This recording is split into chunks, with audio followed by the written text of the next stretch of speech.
Welcome to AARP, Arizona Hispanic Connection. Educate.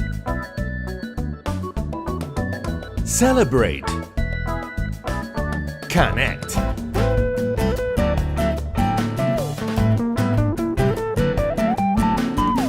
Arizona Hispanic Connection. Good morning, everyone. This is David Parra, and you are listening to AARP, Arizona Hispanic Connection.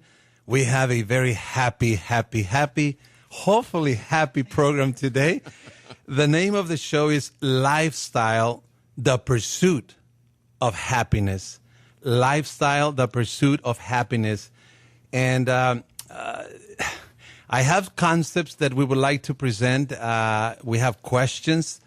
But first of all, I always say that this show is great, but it's great not because of me, but because of our guest. I always try to get the top guest. And I am so appreciative of the fact that you made it this morning. It's not easy, having to give up maybe a couple hours of your Saturday morning. So I'm thankful for that. Thank you. And I know that the audience will be thankful as well when they hear your input about this important subject of lifestyle. We all have a lifestyle, and I believe the goal of our lifestyle is a pursuit. It's a pursuit of happiness. We all want to be happy. I believe that's one of the goals in life, and I'm going to say it now. Basically, this concept of being happy is so important that it made it to the U.S. Constitution. It made it. It was included. Let me read to you a little bit of the preamble of the Constitution. We hold these truths to be self-evident, that all men and women are created equal, that every person is created equal, that they are endowed by their Creator with certain unalienable rights. Among these, life. Among these, liberty. Among these, the pursuit of happiness. So I think when we are born, we start a pursuit, and that pursuit is happiness. And I believe that everybody has a definition, their own definition of happiness. And sometimes that happiness is there, sometimes it doesn't seem to be there, but I don't want to get into the subject by myself. I need my guest. So let's start from my left. If you can just one by one, just tell us your name and what you do. And most of you have your credentials. I just make mention of them if you don't mind. I think it's important.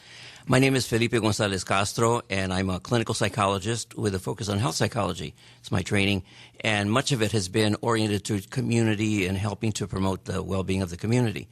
I'm currently in the College of Nursing and Health Innovation, and here at Arizona State University.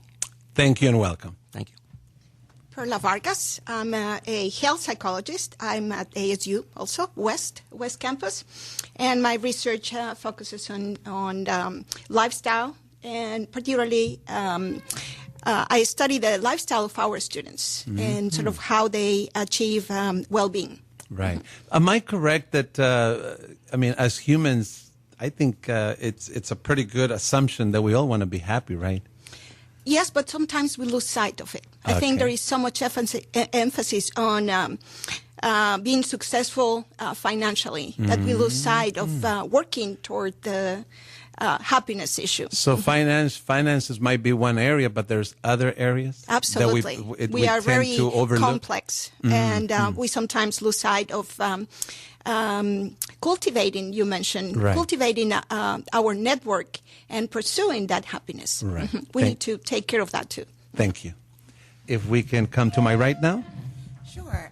Angela Flores. I'm the Chief Development Officer for Valle del Sol. I am responsible for 8 leadership institutes throughout the state of Arizona, helping groom leaders for their next stage of service. And when you talk about the pursuit of happiness, it's tough to think about it without considering how we impact our community around us. Right. So being involved in the community definitely is part of that equation, I would imagine? Sure. I think nothing makes us happier as humans than being of service to others. Thank you. And my name is Monica Miller, and I am a registered nurse at Maricopa Integrated Health System. I'm also on the board for Latina Strong Foundation and on the board for the Hispanic Nurses Association here in the Phoenix chapter. It's a little easier to understand what you would do with the nurses, but how about Latina Strong? What is the emphasis of that foundation? The emphasis of Latina Strong is basically supporting all of these things: spiritual happiness, fitness, the lifestyle of what is that, mind, body, and spirit. Mm-hmm. And so that's what we promote in the Latina community. Thank you. Mm-hmm. And I believe that if at the end of the show we all feel motivated to continue to cultivate our happiness, because to a large degree each person pretty much contributes to most of the happiness. There are some external factors sometimes that affect you, but for the most part, there's a lot that we as individuals can do if we have the goals and we work at it and we cultivate the happiness. So let me start with some concepts, and then if I don't address anything that you feel needs to be addressed, by all means, feel free. So we already captured the fact that the Constitution included these concepts of the Creator giving us some unalienable rights to each individual. And among these rights is life, the right to life, the right to liberty, and the right to the pursuit of happiness. That's very interesting that the fathers of this nation would be thinking about these things and would have included it in the Constitution, So that obviously shows us that they understood that humans, being a human being, in a sense, it's all about being as happy as you can be, right? We live, 100 years now, 90, 80 in this earth, and I think we all want to live a happy life and also cultivate happiness for ourselves and our loved ones. So let me start with saying a few concepts, and then I'll pause a little bit so you can comment on those. Do we all define happiness the same way? I think we set different goals at different ages, and we go about pursuing those goals differently. Sometimes we erroneously, from my perspective, forget about cultivating a network of people that love us, that support us, and focus too much on work, which I think working is very important. We need to make a living. We need to develop, while we are young, all the network of business associates and so forth. Do you think that's a pretty a challenge for us today? The emphasis in work and careers, that maybe we overlook other aspects of what makes us happy? Right. I think we do. I think we do a lot. We put a lot of emphasis on being successful at work, and we forget the other part that really make us happy, which is the network of friends, cultivating recreational activities. Sometimes we just work, and forget about our families, our children, just things that give us a lot of pleasure and may not be expensive or complicated. And when we say work, that could translate to money, right? We would just want more money and more money and more money, and then we get caught up in that, and sometimes we may lose sight of other things. Yes, right. Okay. Sometimes those recreational type things, and you forget. And it was interesting because I went to Encanto Park with my husband on a Sunday, and I used to play a lot of tennis. And I hadn't played in a while. I was just, you get involved in many things, right? You've got your work, and then I'm on some boards, and then your life gets busy all of a sudden. And I went to go play tennis, and on that Sunday afternoon, and it was just amazing. And I just remembered how much I missed it and how much I loved it. So I've incorporated that back into my life here and there, where I want to get back into that. But you forget that feeling, and not that I'm not happy or anything, but that adds to the happiness. Right. And it's so we need to remember those things that bring us that happiness and that time for us as well. So that was really, you hit spot on with that. When we are finding ourselves short on time, the first thing that is really easy to pull away from our schedules are the things that make us really happy, right? Because playing tennis isn't going to pay your bills, right? And so I think it's it's important that we think about self-care and that we think about the things that help relieve some of our stress levels, that we think about those things as important as paying our bills. Because ultimately, right, if our life expectancy is shortened because we're not taking care of ourselves, we're not going to be around to pay our bills anymore. Right. Yes, and that's a major challenge in terms of that balance or that how you shift around. And I think it varies because there's some times where you have to focus more on one thing versus another. And then I agree that we need to then shift gears when the pressure's off to go back and pick up and water your plants or do whatever you should do to balance your life. With all of that said, one of the big issues is, can you be happy all the time? And I think the answer is basically no, because life has its challenges. And so you're going to have periods where you get sick, you lose a loved one, there's difficulties on the job, and those are tensions that we have to manage. And so generally happiness would be a state of constant positive emotion, joy, excitement, satisfaction, Yeah. and that's a goal. But we know we're going to have other downturns, and the opposite to that is hopelessness, despair, depression, and the decision, I'm going to kill myself. Right. Because life isn't worth living anymore. Right. And so those are the extremes. But I think what folks need to try to do with the help of others is to move towards the top and away from the bottom. But it depends so much on the challenges you face. Right. You know, this week I was at the Capitol. The Arizona Caregiver Coalition had a meeting, and I was just there, and some of the caregivers were giving their testimonials, and there was this lady who said, you know, sometimes I don't feel, you know, she was a caregiver to her mother. She said, sometimes I don't feel like I love my mother, you know, because that's a practical, you know, care that sometimes it might not be.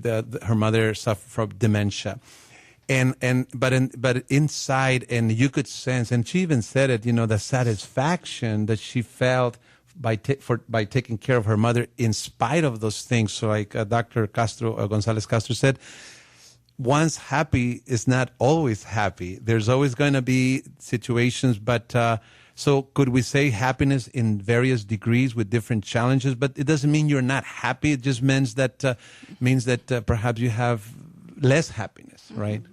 There is a new trend in psychology, relatively new or young focus, and that is positive psychology. It's like we pay so much attention to the bad things because they happen all the time too. But if we shift our focus and instead of just thinking of the bad experiences we have during the day, we think of they call it the three, remembering three good things that happened that day. And it may change your focus. Yes, life was bad. I lost my best friend. But at the same time, I had my husband, I have my health, I have a wonderful meal today. So we can always find something, even if it's little, that may shift the focus to something good that happened to us.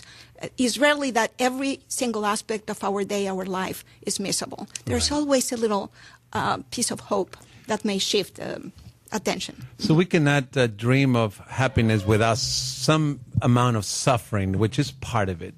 And it doesn't mean you're not happy. It just means that it's part of it, you know, right? Well, one of the important things is to develop the skills to manage difficult situations.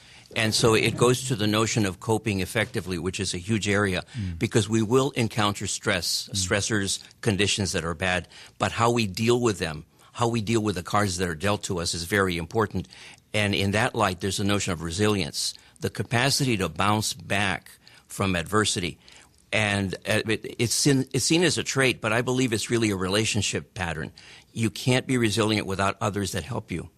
But you also can be resilient in terms of how you think of the situation, whether you catastrophize, so you think of all the worst things, like was mentioned, or you reframe it. You say, I can find a way out. And then you help yourself and with the help of others. Having a network obviously very helpful, right? A network of people that are around you. We are close to going to our first break. So is happiness without suffering possible? Not quite.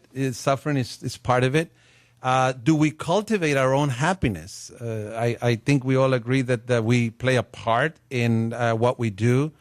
And so the process of pursuing happiness, we call that our lifestyle. So we have some habits, routines, and goals. So that's our lifestyle, and I believe that that has as its goal happiness. So we'll pick up on that, those concepts when we come back. You're listening to AARP, Arizona Hispanic Connection. We'll be right back. Welcome to AARP, Arizona Hispanic Connection. Educate.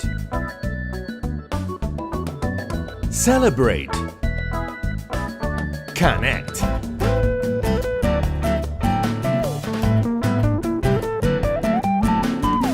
Arizona Hispanic Connection.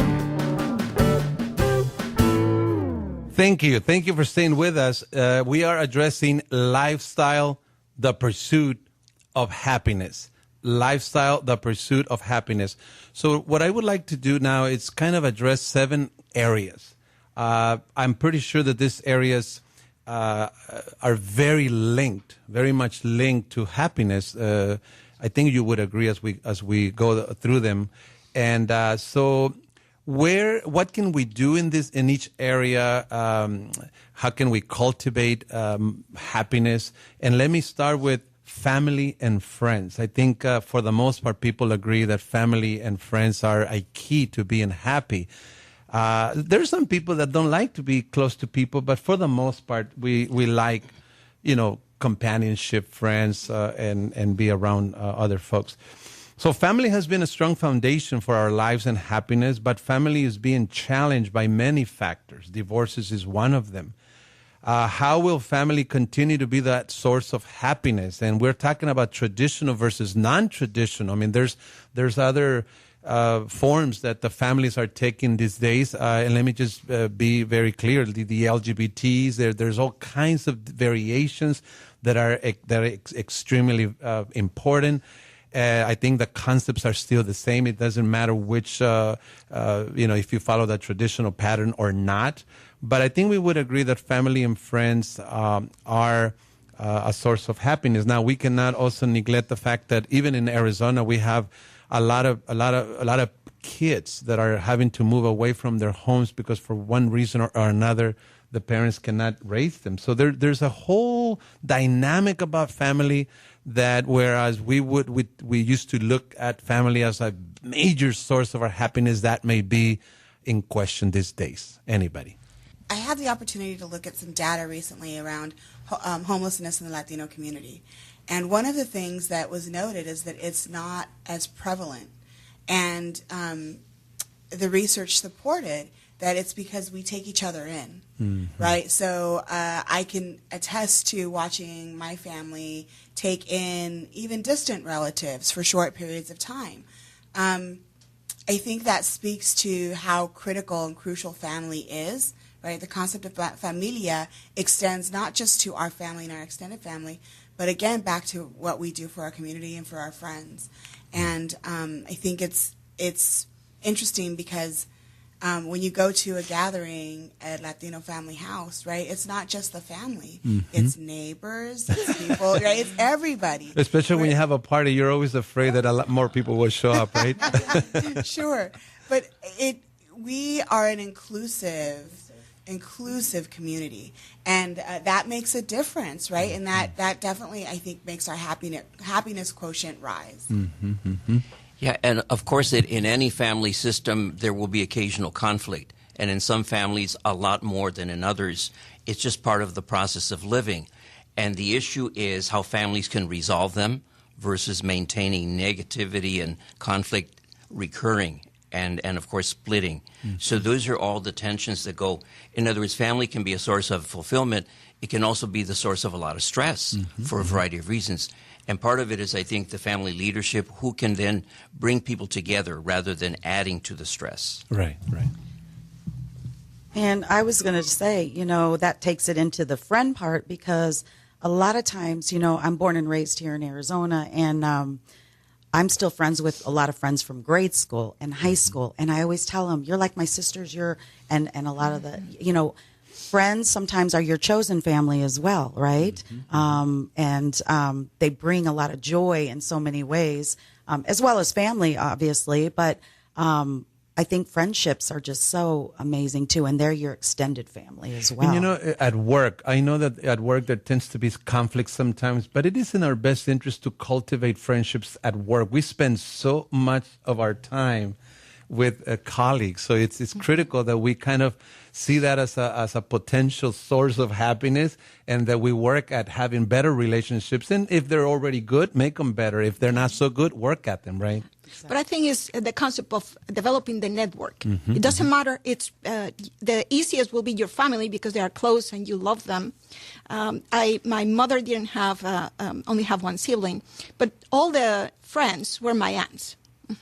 And I still stay in touch with them. My mom passed a long time ago, but there are some that the children of those aunts, they are still, I feel, my family. They belong, we belong to this network, and it doesn't happen nowadays that we move a lot.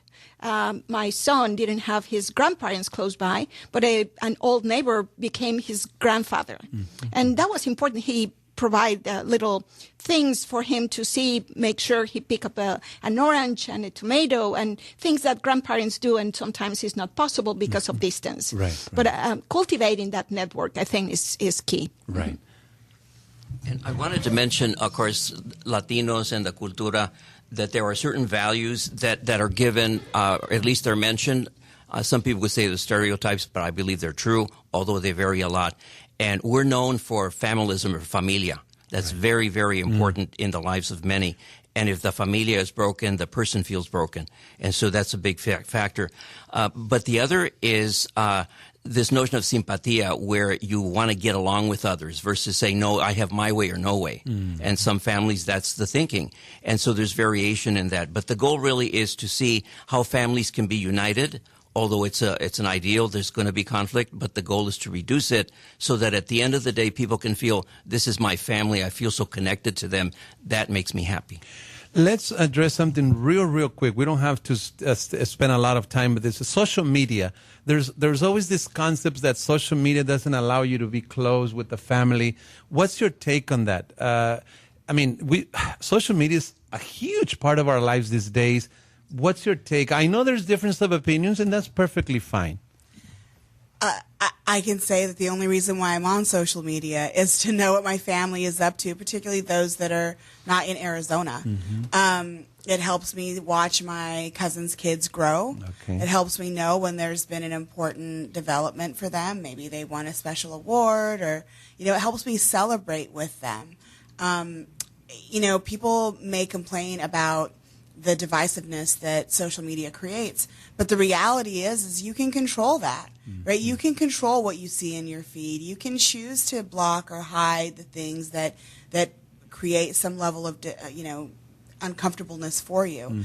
It's all about how you choose to curate what you're digesting. Right. I typically tell people that one thing I'm going to miss when I die is technology. Technology is amazing, but it all depends on how you use it. Sure. You can use it in a way that is going to benefit you, or you can use it to allow a lot of stuff to come into your mind, into your home, that is not healthy.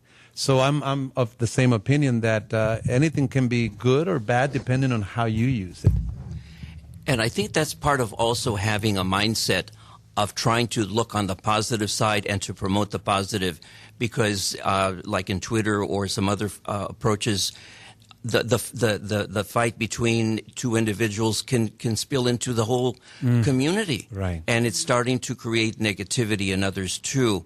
And so one of the goals is to mind our manners, to find a way to, even in the face of conflict, to try to resolve it, to find ways to make it work, because there's people that would do the opposite. They're going to promote it and make it even worse than it already is. Right. One thing that I've done, especially in the last year or two, is use more discernment to see when something is not a news. They call it news, but it might not be news. If it's gonna die the next minute, I'm not gonna waste my time. So I'm very more selective as to what I allow, what I dedicate my time to. I don't have a lot of time, so whatever time I have to use it wisely. But again, it's about the choices. It's about making the tough choices and using the available tools to your good and not the opposite. Yeah. Yeah, and along those lines, in relationship with couples, that's kind of the center point in the bigger family system. To what extent is there respect, a true affection, like biblical idea that you don't get happy because someone is suffering, and especially when they're close to you. Right. You want to do something to rescue them, to help them, to soothe them, and then you hope that they reciprocate so that you both come together more so because of those values. And of course, it's the opposite, getting even or vindictive. It just creates more tension. So I think in many ways, it's really good to think in spiritual terms, that that's important, that why are we here? Are we here to do bad to other people? Are we here to try to do better for ourselves and others? Right. And it's easier said than done, but I think that's a real core value in whether we choose to go in the positive direction or the negative. Right. I was going to say, the other thing, though, that social media brings to our attention is that concept of FOMO, right, of the fear of missing out, right? So you see people enjoying and doing fun things that maybe you weren't invited to do, or you didn't have time to participate. So it can create some level of feeling like you're chasing some level of happiness, right? And maybe you get the sense that you're not living your best life when you're watching other people live theirs. So I do think there is something to be said about how we tend to present the best version of ourselves on social media. I think it's important that we are really realistic about, I try to post stuff that is fairly realistic in terms of the well-roundedness of my personality, including the more messy sides. Right. And I have to, we're almost going on another break. Politics. I believe that politics can be very, very tricky. And I believe there's a lot of balance that needs to be exercised, because politics can really get you mad. I mean, can really take your happiness away and can really affect you. So balance. Well, one of the things that I hope that our younger generation and even ourselves is to be critical thinkers, which is, I don't like the term, it should be evaluative. What is true and what is, I hate to say the word chisme or mudslinging, or the things that have gotten out of control, and it only creates negative feelings, which is the non-happiness. And so how much do we believe that? How much do we accept it, or we say that cannot be true, and look for evidence to show that it is or not? Because right now it's gone almost out of control. All kinds of bad things are floating around. What proportion of those are true? Right. Yeah. I talk to my students about, they call it triangulation. It just make sure that you listen to different perspectives and you are getting the full picture. Because sometimes maybe there is a little truth in some things, but it's only one perspective. And so try to get the facts from different perspectives to gather the full picture and be able to make the right decision and get at the center of the truth, Right. which is hard with media now. You get Right. fake Social news. media. Yes. And we don't have time to digest. We sort of, we are bombarded with all this information and feel we have to react in that second instead of taking a little time and think about what we just got. Even those that give us the news, they already know that this news is just good for one day, because the next day is going to be another and another. And sometimes we play that game. And I feel that we have to be very careful. We have to use a lot of wisdom, discernment, and balance, because if not, our lives is going to go crazy. All right. Good. We have to go on our next break. You're listening to AARP, Arizona Hispanic Connection. The subject today is lifestyle, the pursuit of happiness. Stay with us. We'll be right back. Welcome to AARP, Arizona Hispanic Connection. Educate. Celebrate. Connect.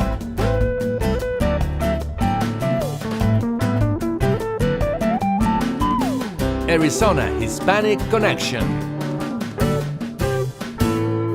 Thank you. Thank you for staying with us. This is AARP, Arizona Hispanic Connection. The subject today is lifestyle, the pursuit of happiness. I believe, again, our lifestyle is what we do on a daily basis, the habits that we have, those things that we pursue with hopes of attaining happiness. We covered a little bit about the family and friends arena. Let's move to mental health, and let's link that to mental health, spiritual life or religion, and then physical health. Because I cannot be happy if I'm not physically well. I can't be happy if I don't have mental health. And then there's a sense of spiritual life. So those kinds of areas, I think usually we look to look for happiness. So mental health, spiritual life or religion, and physical health. Well, I'll start with the concept of pain, el dolor. And then you ask someone who is in pain, and it's not just physical, it's also mental. And the mind and the body are connected. Mm-hmm. And we act as though they're not. They are connected. And so the issue is, how can you reduce dolor, whether it's mental or physical, and ideally both. To me, what's important too is knowing yourself, so that you're not moved in different directions by what people tell you that's not true, or that is confusing, although it's a challenge today because there's so much confusion. But the notion is, and it takes a while. For example, in therapy, there are people that are trying to find themselves because it's really confusing to them. Who am I? What do I want to do? When I grow up, even though they're 30, when I grow up, what will I do? And so those are challenges that they need to meet, and they need help. But the idea is, I think being centered is important.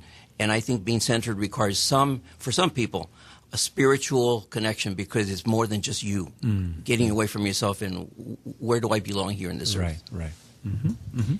There is a trend and a concern because we are seeing more depression, high risk of suicide among our young people. So everybody's concerned about those things. And I think we need to be concerned about. There is some evidence now that in the past we thought that people start having insomnia because they were depressed. And what we are observing now is that it's actually the other way around. Lacking sleep, not sleeping well, increases depression. And depression increases suicide risk. So we have a 24-hour society now. Everybody wants to be on. And that there is also has been a trend where we are losing sleep on a regular basis. We are sleeping less than we did in the past. So we need to pay attention to the whole person. We need to sleep well. We need to take care of ourselves. If we don't feel well, we don't think well. Not sleeping well make us make more mistakes. So everything goes together. Right. We cannot talk about mental health without addressing issues of pain. We have more people now that survive serious illnesses. So they endure pain for longer periods of time. So the importance of paying attention to the whole person, addressing issues of pain, not necessarily with medication alone, but with meditation, with exercise. There are so many ways to address that and take care of the well-being of a person, a whole person. Right. I think a key to mental health is gratitude. I think, it's people think happiness is a destination, is a location, is you finally reach something and a goal and now you're happy. It's always here. It's mental. I think it's how you perceive things. We're all different and it's perception. So I think somebody that chooses to appreciate and have that more gratitude in their life is going to be happy, because you can be in the most beautiful place in the world and have two people, and you could have one that maybe inside is still suffering, and one that, so it's not the place, it's the place in your mind that you allow that space. And I think gratitude is huge. And every day I think waking up and sharing, giving yourself, looking in the mirror or what have you, have your space of just a moment of silence, meditation, whatever, prayer, and being grateful for all the things that you do have in your life. I think that starts your day and sets the tone. And I have healing cards that I wake up to, and I look at it and I read it, and it's their gratitude. And so I start my day off that way. And when I used to work in the trauma ICU at Maricopa Medical Center, I still work at Maricopa Medical Center, but when I worked at the trauma ICU, if I was I'd walk in and I'd be like, oh, wow, this is nothing. That just brought me back down to my life is so blessed, because I'm seeing people intubated that were just in a bad car accident, and the sadness of the families. And I think, you just have to bring it back to being grateful for what those great things that we all do have. Right. Yeah, and I think a parallel to that is the opposite: the envy, resentment, greed. I need to have it. It's all about the person. I need to have this. I want more. And to me, that's a parallel with the other aspect, which is addiction, which is people get addicted to drugs because it's a temporary high, and they escape the negative. But deep inside, and that's where recovery comes in, they haven't dealt with the deeper self, which is, why don't I just get rid of the envy, the resentment, and start being grateful for what I have, and thanking God I'm here, I'm still alive. Right. And it seems simple, but those are the contrasts that are so important, but it's so easy to lose sight with everything going on. People forget, and that's why addictions are so frequent, because people have forgotten what is the important parts of real life. Right. There's a huge difference between comfort and happiness, right? And I think we pursue comfort before we pursue happiness, right? And when you think about addiction issues, right, it's a sense of comfort, right?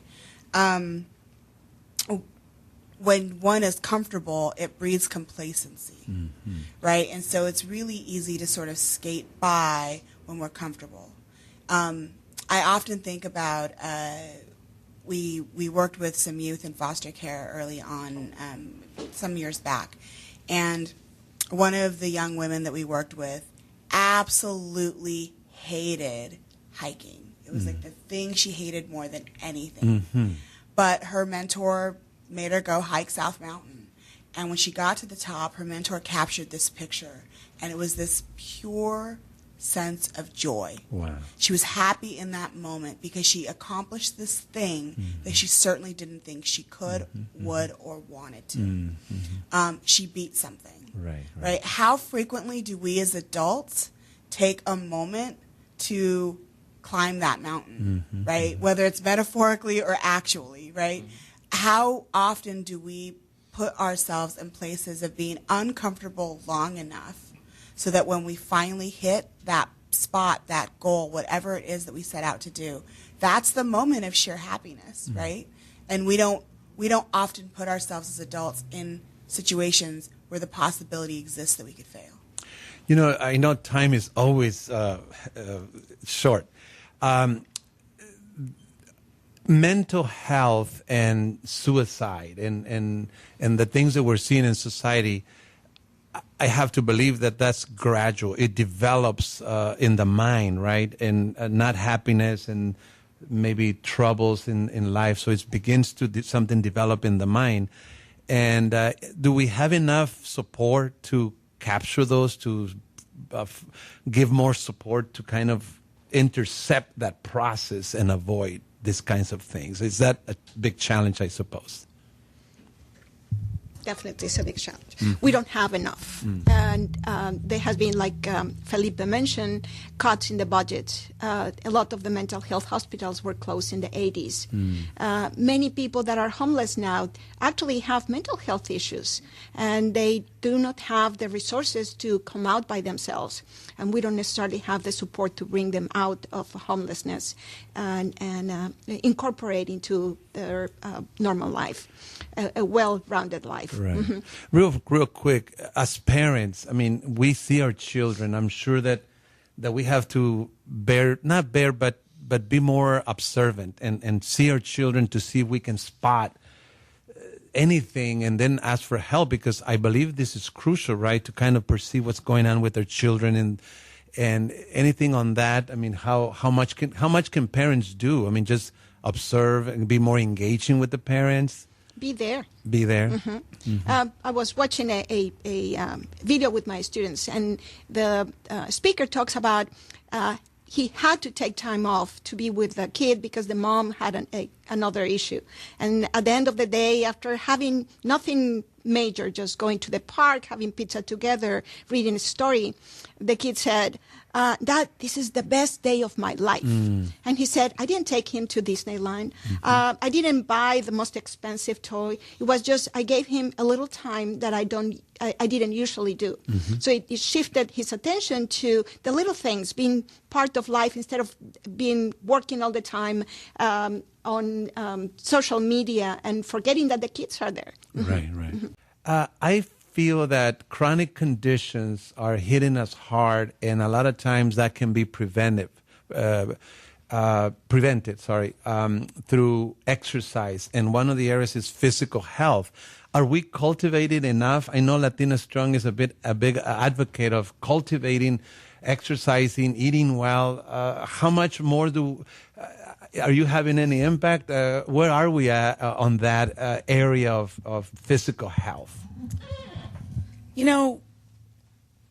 I think we are making improvements, and we try to get out there in the community and have events and really stress the physical part, because the physical is part of mental, and it releases stress. It creates endorphins if you go exercise and just get out there and do that. And we have to make that time for ourselves. That is a gift to ourselves, is to be able to move and get our body up and moving, because a lot of us may have some have desk jobs, some have jobs that aren't so physical, so maybe you're not getting your steps in. But it is very important, and it is important, as you were saying, the disease processes that exist, that like heart disease. Yeah, there's genetic type factors that may be involved in that, but you also have lifestyle choices that you can help counterbalance that by exercising and making better choices and eating better and doing all that. So there's the lifestyle choices that we choose can help counterbalance the genetic part that may be the predisposing factor to that chronic disease process, right? So we all have to make those choices and make the time for that, and we have to do it ourselves. Yeah. If I can add something, is I think as women in particular, the family goes first. So I resent now that my mom didn't take better care of herself, because she gave everything to us. And instead of using that money to go to the doctor herself, it was like we were first. And sometimes caring for ourselves is caring for our family that will take care of the kids and be there for longer time. I think it's very important to be maybe a little selfish there from our perspective and take care of ourselves too. Just like they said in the airplanes, right. Put the oxygen mask, the mask first on yes. you. It doesn't have to be religion, but definitely spiritual. Spiritual life is critical, whether it be a religion or not, but I think it's obviously very important to have some kind of a religion or spiritual life experience, because that's also going to help us a lot. Stay with us. We'll be right back. You're listening to AARP, Arizona Hispanic Connection. Welcome to AARP, Arizona Hispanic Connection. Educate. Celebrate. Connect.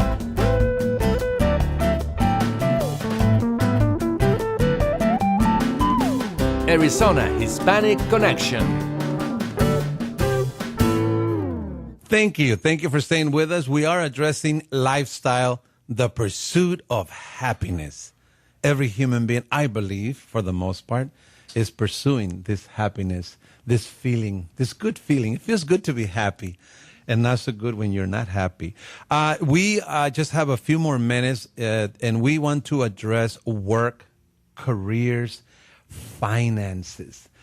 Studies show that if you don't have money, that may, affect how happy you can be.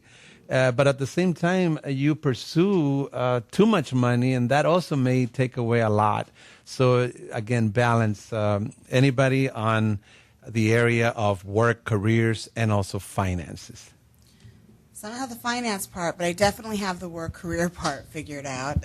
Or not figured out, but I have a good story about it. When I took over the Leadership Institutes, the Hispanic Leadership Institutes, I wasn't in the best health. And because the job requires traveling the state so much, and really in that position you want to be available for your community leaders as much as possible, I didn't even notice that my health started deteriorating significantly. And so in 2017, I was diagnosed with type 2 diabetes. And that was a really hard thing for me to recognize, that it came from years of eating what I could, when I could, right, certainly not exercising on any level, and really not paying attention to getting enough sleep. All of those things added up to something, and it hit me that if I wanted to continue this work, I was going to have to take a lot better care of myself, something that you mentioned. It's very hard to recognize when you need to pull back. Right. And so this, from July of last year until, currently, I've been really focused on, meal prep on Sundays so that when I'm having a busy work week, right, I'm not forced to eat something or I don't choose to eat something that is unhealthy for me. And being really, really focused on ensuring that what I'm ingesting isn't raising blood sugars, taking my readings on a regular basis. So all of those things are now built into a schedule that previously I thought didn't even have room to eat healthy, right? And so what I have seen is the benefits. I have way more time now because I'm not so tired, I'm not so sluggish. Interesting. Right? So the payoff has been huge. Right. And the finances are that thing that you need. But then again, how much do you need? We were talking off the air that income can affect happiness, but to a certain level. Doctora Vargas, can you share something along those lines? There were a couple of studies about probably 10 years ago now, but they set the bar at 70,000 because it's sort of like, it seems like it's the limit where you have enough to do all kinds of things without feeling any pressure or at the time. And after that level, it really didn't improve happiness much more. Okay. So all your basic needs are covered, so you don't have to worry about the next day. It's not about survival now. It's about enjoyment. And if you keep going, then you may be forgetting all the other things, part of life that bring you the happiness, and just focusing on getting more money. There's this saying here in the country, keeping up with the Joneses. Is that right? How much is that a big issue? I mean, even sometimes the so-called American dream can put you in a path of just stress and... Yeah, we've seen it in Latinos of various backgrounds, immigrants included, that the idea is to make it in American society, you have to acquire all these goods, the latest car, the best house, all these things. And it's commendable at one level, but it can get out of hand. And then they become so... driven by all of that, and there's a need to step back and say, well, wait a minute, is this the real American dream? And I think the answer is not really, because it's all based on acquiring things. What about relationships? What about your health? What about the things that are not money-based? Right. And so it's kind of I think there is an addiction to money, just like to many commodities, food, drugs, you name it.